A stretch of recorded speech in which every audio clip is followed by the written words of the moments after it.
Imagine you're walking through the world and the sky blackens around you. You start hearing voices scream in the distance. That's when you know a zone-wide event's coming. You better get some friends, you better get some people you don't even know, and you better be prepared for this.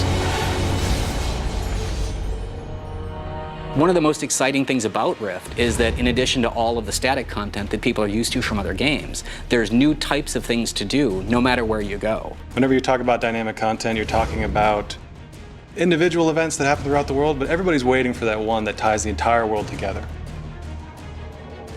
You've seen rifts and you've seen small-scale invasions, but a zone-wide event literally takes over the entire zone. We're talking hundreds of players together.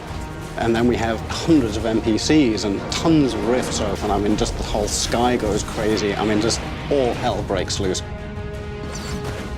So it is very important for us to listen to our players, and we absolutely do. People said, we'd really love an open grouping system so we can get together in these raids a lot quicker. And that's exactly what we did.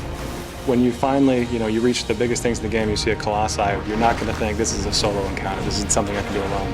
You're going to want to run back down, you're going to want to grab everybody you can, you're all going to want to jump on that thing together.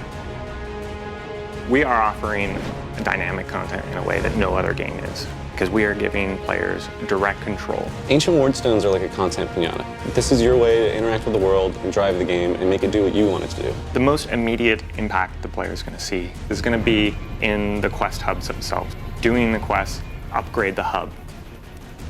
By turning on one of the Ancient Wardstones for your faction, you are turning it off for them. It's a really fun part of the system. You get to go over there, blow up the other guy's Wardstone, and then take it for yourself. I get new content, I get new loot. You've hit cap, you've done tons of rifts, you've seen the mechanics of them evolve over time, you've fought back 1,000 invasions and killed every foothold you can see on the map. So what do you do now? What we want you to do is we want you to go find the expert rifts and the raid rifts.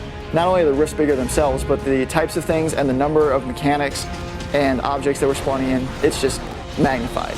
So while we require sort of an elite crew, we also want to make sure that anybody else shows up when they see these things in the world, can help out, can help the fight, can jump in and still get the contribution rewards they've been accustomed to getting.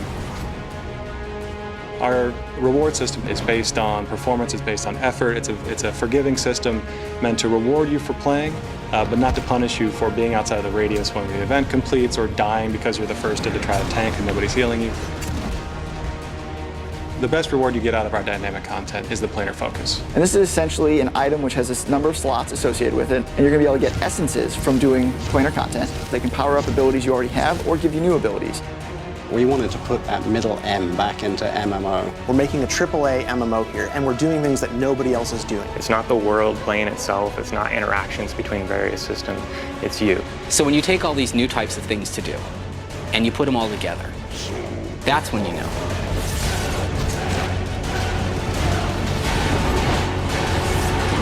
This is Rift.